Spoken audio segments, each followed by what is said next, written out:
नमस्कार। आज आप एक ऐसी पुस्तक सुनने जा रहे हैं जो न तो धर्म है न कोई दर्शन। यह ब्रह्मांड के सबसे पुराने, सबसे मौलिक रहस्यों का संग्रह है। एक पुस्तक जो चुपचाप सदियों से गूंजती रही है और जिसे समझने वाला खुद को समझ जाता है। यह है द किबेलियन। रचा गया था 3 इनिशिएट्स द्वारा, पर यह शब्द खुद ब्रह्मांड की आत्मा से फूटे हुए प्रतीत होते हैं। यह पुस्तक कहती है, वह जो सब कुछ जानना चाहता है उसे पहले अपने भीतर उतरना होगा, क्योंकि ब्रह्मांड बाहर नहीं, भीतर ही जन्म लेता है। द किबेलियन के 7 सिद्धांत हैं। हर सिद्धांत ब्रह्मांड की एक परत खोलता है। हर सिद्धांत एक टूटी हुई आत्मा को नए ढंग से जोड़ सकता है। आज हम शुरू कर रहे हैं पहले सिद्धांत से, द प्रिंसिपल ऑफ मेंटलिज्म, अर्थात सब कुछ मन है, ब्रह्मांड मानसिक है। प्रथम सिद्धांत, मानसिकता का सिद्धांत, द प्रिंसिपल ऑफ मेंटलिज्म। कल्पना करो, एक विशाल आकाश गंगा, अरबों तारे, ग्रह और उनके भीतर जीवन। अब कल्पना करो, ये सब किसी एक ही चेतना के भीतर मौजूद हैं, जैसे सपना किसी सोए हुए मन में। The all is mind, the universe is mental. यही कहता है पहला सिद्धांत। यह सिद्धांत हमें बताता है ब्रह्मांड एक सोच है, एक विचार। जो कुछ भी है वह मन की उपज है। अब सोचो, अगर ब्रह्मांड खुद एक चेतन विचार है, तो तुम जो इस समय टूटे हुए हो, भारी हो, क्या तुम्हारा दर्द भी उसी चेतना का हिस्सा नहीं है? इसका अर्थ यह नहीं कि तुम्हारा दर्द झूठा है, बल्कि यह कि तुम्हारे पास शक्ति है उसे रूपांतरित करने की। जैसे सपने में परिस्थितियां बदल जाती हैं, वैसे ही अपने मन की गहराई से तुम अपने जीवन की लहर को मोड़ सकते हो। यह सिद्धांत हमें निमंत्रण देता है, तुम सिर्फ मांसपिंड नहीं हो, तुम वह चेतना हो जो ब्रह्मांड के साथ संबंध में है। तुम्हारे विचारों में ही तुम्हारी शक्ति है। तुम पूछ सकते हो, अगर सब कुछ मन है तो मेरा दुख भी मेरे ही विचारों से है। हाँ, लेकिन यह तुम्हारी गलती नहीं है, यह तुम्हारी मानवता है। हमारा मन बचपन, समाज, रिश्तों और स्मृतियों से आकार लेता है, पर जब हम जागते हैं तब हमें विकल्प मिलता है कि क्या हम इन विचारों के गुलाम बनकर जिएं या अपने मन के राजा बने। इस सिद्धांत का भावनात्मक अर्थ यह है, तुम टूटे हो क्योंकि तुमने गहराई से अनुभव किया है। तुम सोच रहे हो क्योंकि तुम में चेतना है, और तुम इस ऑडियो को सुन रहे हो क्योंकि कहीं ना कहीं तुम दोबारा उठना चाहते हो। यही है पहला सिद्धांत, द प्रिंसिपल ऑफ मेंटलिज्म, जो कहता है कि ब्रह्मांड एक सोच है और तुम उस सोच का एक जागरूक हिस्सा हो। भाग 2, साम्यता का सिद्धांत, द प्रिंसिपल ऑफ कॉरेस्पॉन्डेंस। कल्पना करो, तुम एक छोटे से कमरे में बैठे हो और बाहर आकाश में तारों का खेल चल रहा है। क्या कोई संबंध है तुम्हारे इस पल और उस ब्रह्मांडीय नृत्य के बीच? हाँ, यही संबंध है साम्यता। As above so below, as within so without. जैसा ऊपर वैसा नीचे, जैसा भीतर वैसा बाहर। यह है दूसरा सिद्धांत, कॉरेस्पॉन्डेंस का सिद्धांत।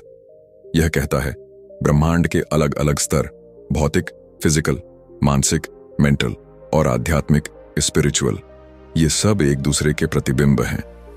जो ब्रह्मांड के सबसे ऊंचे तल पर हो रहा है, वही हमारे भीतर की दुनिया में भी गूंज रहा होता है। उदाहरण से समझो, जब कोई नदी सूखती है तो यह सिर्फ बाहरी जल संकट नहीं है, यह भीतर के बहते भावों का रुकना भी दर्शाता है। जब कोई रिश्ता टूटता है तो यह बाहर की घटना नहीं, बल्कि भीतर की असंतुलित ऊर्जा की बाहरी छाया है। अब तुम कह सकते हो, तो क्या मैं भीतर को बदलकर बाहर को बदल सकता हूं? हाँ, यही है इस सिद्धांत की शक्ति। अगर तुम अपने भीतर शांति पैदा करते हो तो धीरे धीरे वह शांति बाहर भी फैलने लगती है। अगर तुम खुद से प्रेम करना शुरू करते हो तो दुनिया भी तुम्हारे प्रति धीरे धीरे कोमल होने लगती है।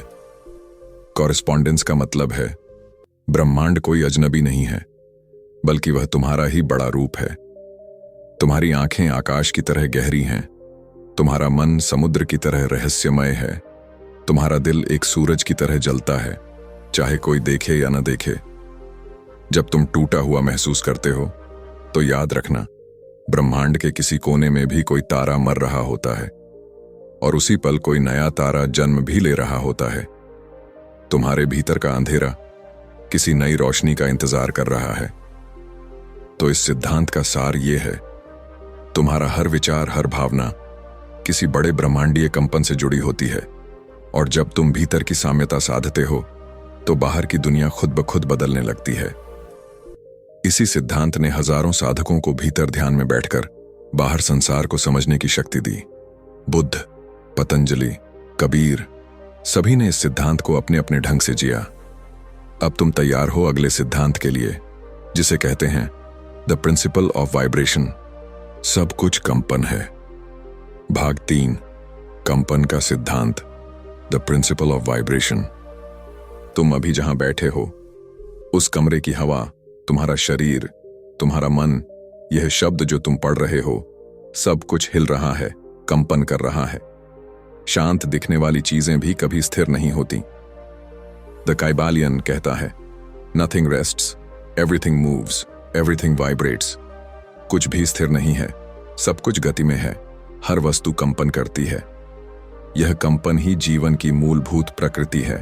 तुम्हारे भाव, दुख, डर, प्रेम, शांति, ये सब ऊर्जा के अलग अलग कंपन स्तर हैं। उदाहरण से समझो, जब तुम्हें क्रोध आता है, तुम्हारा कंपन तेज और असंतुलित हो जाता है। जब तुम प्रेम में होते हो, वह कंपन नरम, ऊंचा और कोमल हो जाता है। और जब तुम उदासी में होते हो, कंपन धीमा और भारी हो जाता है।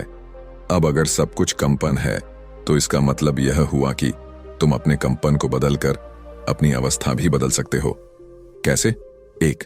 ध्यान, सांसों पर ध्यान केंद्रित करके। 2. मंत्र या ध्वनि, कंपन को ऊंचा उठाने के लिए। 3. विचारों की दिशा बदलकर नकारात्मक से रचनात्मक तक। यह सिद्धांत हमें सिखाता है, तुम्हारे भीतर जो ऊर्जा बह रही है, वह स्थायी नहीं है। उसे देखा जा सकता है, समझा जा सकता है और बदला भी जा सकता है। सोचो, जब कोई इंसान टूट जाता है, तो वह भीतर से बहुत धीमी और भारी कंपन में चला जाता है।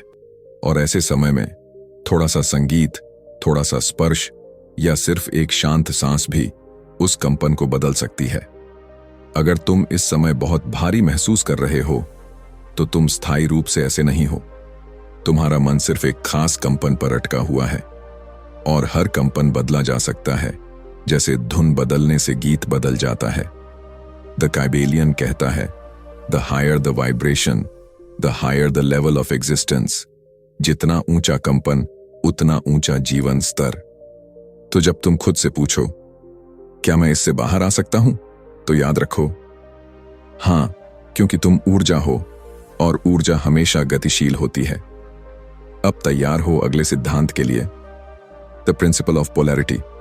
हर चीज का एक विपरीत होता है, जहां हम जानेंगे कि दुख और सुख, अंधकार और प्रकाश, हार और आशा, ये दुश्मन नहीं, बल्कि एक ही रेखा के 2 छोर हैं। भाग 4, द्वैत का सिद्धांत, द प्रिंसिपल ऑफ पोलैरिटी। प्रस्तावना, तुमने कभी सोचा है कि जो तुम्हें आज तोड़ रहा है, उसी की छाया में तुम कल खड़े भी हो सकते हो। जिस गहराई में तुम आज गिर चुके हो, वहीं से तुम इतनी ऊंचाई पर जा सकते हो जिसका अनुमान आज तुम्हें भी नहीं। द काइबेलियन कहता है, everything is dual, everything has poles, everything has its pair of opposites. हर चीज द्वैतीय है, हर चीज के 2 ध्रुव हैं, हर विरोध एक युग्म है। क्या मतलब है इसका? रोशनी और अंधकार अलग नहीं है, बस एक ही चीज की तीव्रता में भिन्नता है। प्रेम और नफरत एक ही भावना की अलग दिशाएं हैं। सुख और दुख एक ही अनुभव की 2 चरम स्थितियां हैं। यह सिद्धांत कहता है, तुम जहां हो वहीं से उसका विपरीत संभव है, क्योंकि जो तुम्हें खींच रहा है नीचे, उसी रेखा का सिरा तुम्हें ऊपर भी खींच सकता है, अगर तुम दिशा बदल सको। सोचो, यदि तुम बहुत दुखी हो, तो इसका मतलब है तुम्हारे भीतर उतना ही गहरा सुख भी संभव है। यदि तुम आज अकेले हो, तो इसका मतलब है तुम्हारा हृदय उतना ही अधिक जुड़ने की क्षमता रखता है। इस सिद्धांत की सबसे शक्तिशाली बात यह है, विरोध सिर्फ प्रतीत होता है। वास्तव में हर विरोध एक ही चीज के 2 छोर हैं। जैसे गर्मी और ठंड, कोई स्पष्ट बिंदु नहीं जहां गर्मी खत्म होती है और ठंड शुरू होती है। ये क्रमिक बदलाव है और इस बदलाव को हम नियंत्रित कर सकते हैं। द काइबेलियन कहता है, अगर तुम अपने मन की दिशा को पहचान लो तो तुम धीरे धीरे अपने दुख को कम करके उसे सुख में बदल सकते हो। इस सिद्धांत का भावनात्मक अर्थ यह है, तुम जिस अंधेरे से गुजर रहे हो वह कोई स्थायी गड्ढा नहीं, बल्कि रोशनी की दिशा से दूर खड़े होने का एक अनुभव है और तुम अब भी पलट सकते हो। यदि तुम आज टूटे हो तो इसका अर्थ है कि तुम में टूटने की क्षमता थी और वही क्षमता तुम्हें फिर से जुड़ने का साहस दे सकती है। द प्रिंसिपल ऑफ पोलैरिटी हमें यह सिखाता है, तुम्हारा दर्द भी तुम्हारा शिक्षक है, क्योंकि वो तुम्हें याद दिलाता है कि इसके ठीक विपरीत क्या संभव है। अब हम अगले सिद्धांत की ओर बढ़ेंगे, जो समय, लय और जीवन के उतार चढ़ाव को समझाता है। द प्रिंसिपल ऑफ रिदम, सब कुछ बहाव में है। भाग 5, लय का सिद्धांत। द प्रिंसिपल ऑफ रिदम, प्रस्तावना। क्या तुमने कभी सोचा है, क्यों कुछ दिन इतने शांत होते हैं जैसे सब कुछ तुम्हारे पक्ष में है, और अगले ही दिन जैसे सब कुछ बिखरने लगता है? यह कोई संयोग नहीं है, यह है ब्रह्मांडीय लय। द काइबेलियन कहता है, everything flows out and in, everything has it's tides, all things rise and fall. सब कुछ बहता है, अंदर और बाहर, हर चीज की अपनी ज्वार भाटा है, सब कुछ उठता है और गिरता है। लय का सिद्धांत कहता है, हर चीज, चाहे वह भावनाएं हों, घटनाएं हों या ऊर्जा, एक तरंग की तरह चलती है और उस तरंग की गति कभी ऊपर ले जाती है, कभी नीचे।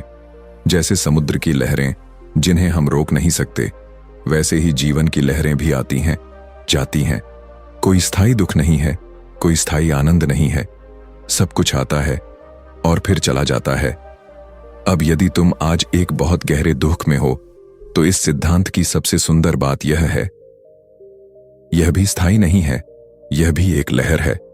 सोचो, जब बच्चा हंसता है तो उसकी हंसी भी अधिक देर नहीं टिकती और न ही उसके आंसू, क्योंकि वह ब्रह्मांड की लय के करीब होता है। हम जैसे जैसे बड़े होते हैं उस लय को काबू करने की कोशिश करने लगते हैं और तभी हम फंस जाते हैं, या तो अतीत की ऊंचाइयों में या वर्तमान के गहराइयों में। लय से दोस्ती करना ही ब्रह्मांड की चाल को समझना है। तुम्हें ऊपर उठने की जल्दी नहीं करनी और गिरने से डरने की जरूरत नहीं, क्योंकि हर गिरावट के बाद एक नई चढ़ाई जरूर होती है। द काइबेलियन कहता है, the swing to the right is equal to the swing to the left. दायों की ओर झूलना जितना होता है, बायों की ओर भी उतना ही होता है। इसका मतलब, जितना गहरा तुम्हारा दर्द गया है उतनी, क्योंकि जीवन का संगीत तभी सुनाई देता है जब हम उसकी लय को महसूस करना सीख जाते हैं। अब हम बढ़ेंगे अगले सिद्धांत की ओर, जो इस लय के पीछे के कारण को उजागर करता है। The principle of cause and effect, हर चीज का एक कारण होता है और हर कारण का एक परिणाम। भाग 6, कारण और परिणाम का सिद्धांत। प्रस्तावना। क्या तुमने कभी सोचा है, क्यों कुछ लोगों के जीवन में सब कुछ सही समय पर होता है और कुछ लोग सिर्फ परिस्थितियों के हाथों की कठपुतली बन जाते हैं? काइबेलियन कहता है, हर चीज का एक कारण होता है और हर कारण का एक परिणाम। कुछ भी यूं ही नहीं होता। यह सिद्धांत कहता है, तुम जैसे सोचते हो, जैसे निर्णय लेते हो, जैसे कर्म करते हो, उन सभी का कोई ना कोई परिणाम जरूर आता है, अभी या आगे चलकर। एक बीज बोया जाता है तो उसका फल समय लेकर आता है। Cause and effect is not punishment, it's law. यह कोई सजा नहीं, यह नियम है। द काइबेलियन में लिखा है, chance is but a name for law not recognised. संयोग एक ऐसा नाम है जहां हम नियम को नहीं पहचानते, यानी जो हमें अचानक लगता है वो असल में किसी अनदेखे कारण का परिणाम होता है। अब दो तरह के लोग होते हैं, एक जो जीवन की घटनाओं के द्वारा बहा दिए जाते हैं, रिएक्टिव, प्रतिक्रिया करने वाले। दो जो अपने विचारों, भावनाओं और कर्मों से कारण बनते हैं, प्रोएक्टिव, कारण रचने वाले। क्या तुम कारण बनना चाहते हो या सिर्फ परिणाम बनकर जिएंगे? इस सिद्धांत की शक्ति यह है कि यह तुम्हें निर्भरता से स्वराज्य की ओर ले जाता है। तुम निर्माता हो, तुम जिम्मेदार हो। उदाहरण से समझो, अगर कोई हर रोज नकारात्मक सोच में डूबा है तो उसका परिणाम होगा निराशा, असंतुलन, तनाव। अगर कोई हर रोज ध्यान, समर्पण, सेवा में है तो उसका परिणाम होगा शांति, प्रेम और स्पष्टता। यह चक्र रुकता नहीं। हर विचार, हर क्रिया एक क्लासरूम की तरह है जहां तुम्हें सीखना होता है, फिर परीक्षा देनी होती है और तब परिणाम आता है।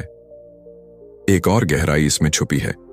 कभी कभी तुम कारण नहीं हो, बल्कि किसी और के कारण का हिस्सा बनते हो। जैसे एक पेड़ के गिरने से नीचे बैठा व्यक्ति घायल हो गया तो वो परिणाम उस व्यक्ति के लिए है, पर कारण उस पेड़ की पुरानी जड़ों में था। इसलिए जीवन में कभी कभी हम अनदेखे कारणों के परिणाम भी झेलते हैं।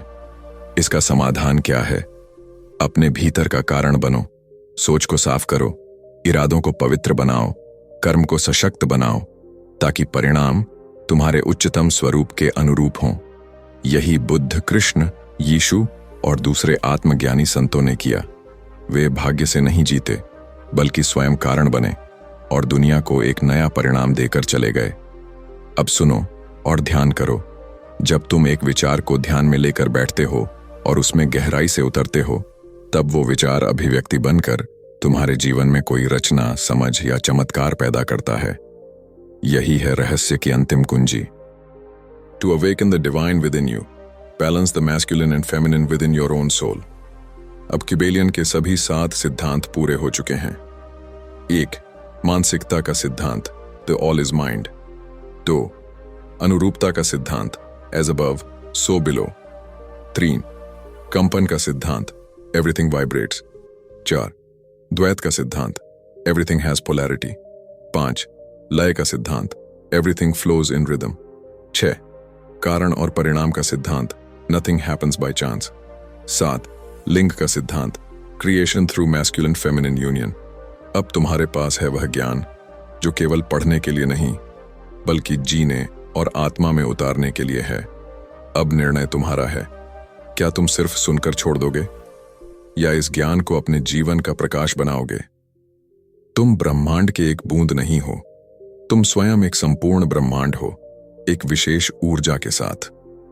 तुम्हारा जन्म सिर्फ जीने के लिए नहीं, बल्कि जगाने के लिए हुआ है। अब जागो। अगर ये यात्रा आपके हृदय को छू गई हो, अगर आपने इन शब्दों में अपने भीतर की कोई गूंज सुनी हो, तो कृपया इस चैनल को सब्सक्राइब करें और इस वीडियो को लाइक करके इस ऊर्जा को और आत्माओं तक पहुंचाने में हमारा साथ दें। आपका एक क्लिक किसी और के जीवन में एक प्रकाश बन सकता है। आभार, और अगली आत्मिक यात्रा तक स्वयं के साथ जुड़े रहें।